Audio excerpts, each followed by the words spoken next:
নবী আলাইহিস সালাতু ওয়াস সালাম দুনিয়ায় আসছেন 12ই রবিউল আউয়াল।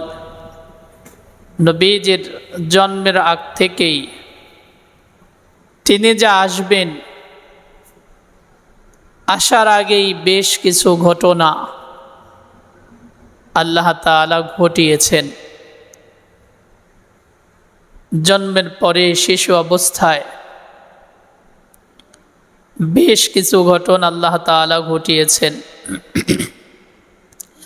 এই ঘটনাগুলোর উদ্দেশ্য হলো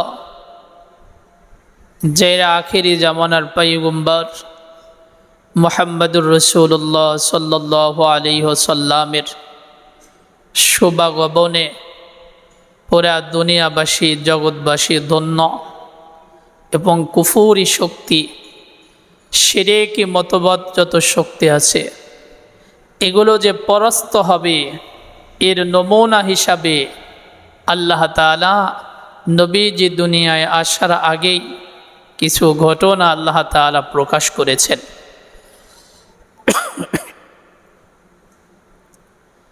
যেমন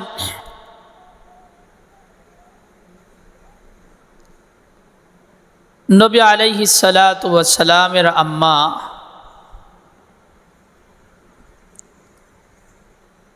বলেছেন যে নবীজি যখন আমার গর্ভে পূর্ণতা লাভ করলেন, তখন আল্লাহ তাআলা আমাকে একদিন স্বপ্নে দেখাইলেন যে আপনার গর্ভে যেই সন্তান আছে, এই সন্তানটা আখিরি জামানার পয়গম্বর। তিনি যখন ভূমিষ্ঠ হবে, ভূমিষ্ঠ হওয়ার পরে তার নাম মুহাম্মদ রাখবে এবং তার জন্য দোয়া করবে যে আমি আমার এই সন্তানটাকে আল্লাহ তাআলার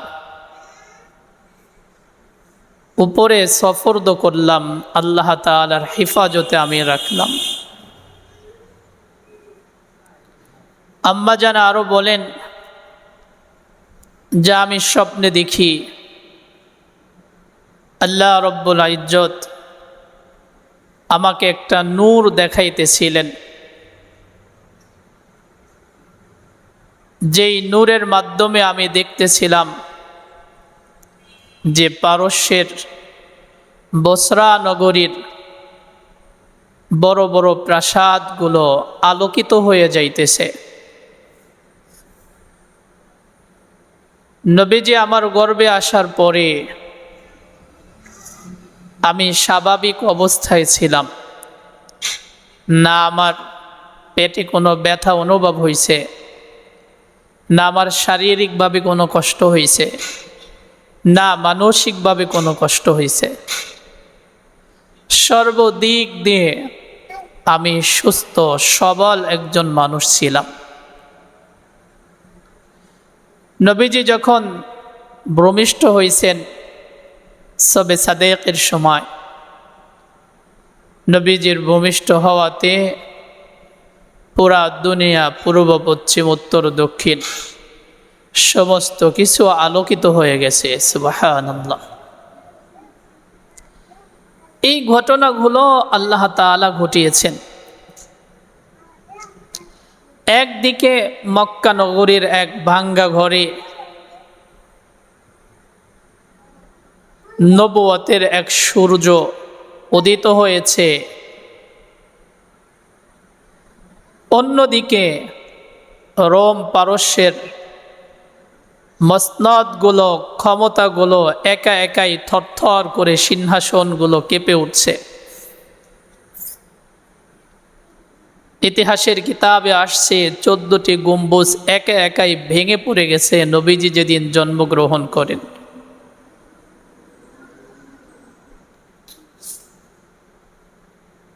শীত সাগরের পানিগুলো একা একাই শুকিয়ে গেছে।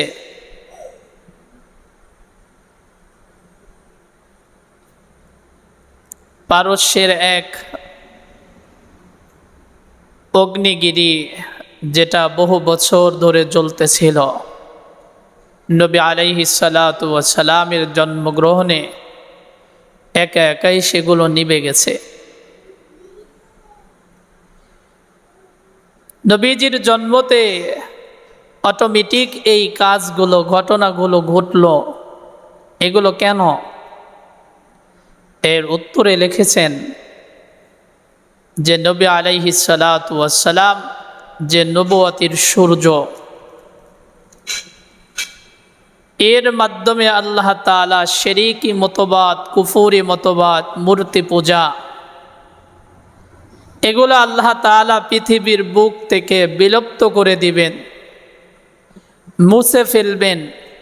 দাম্ভিকতা থাকবে না, মানুষ পূজা থাকবে না, মূর্তি পূজা থাকবে না, শিরকি থাকবে না, মানুষের উপরে জুলুম থাকবে না।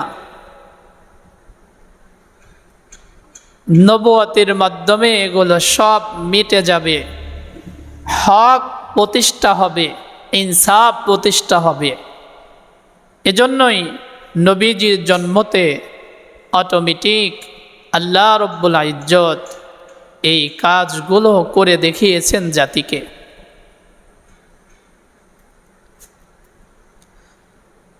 নবী আলাইহিস সালাতু ওয়াস সালামের পুরা জীবন এই উম্মতের জন্য আদর্শ, এই উম্মতের জন্য মেনে চলার এক বস্তু। যে নবীজির ইত্তেবা করবে, আল্লাহ পাক রব্বুল আলামিন তাকে মহব্বত করবে, তাকে ভালোবাসবে, তার জিন্দেগীর গুনাহ মাফ করে দিবেন।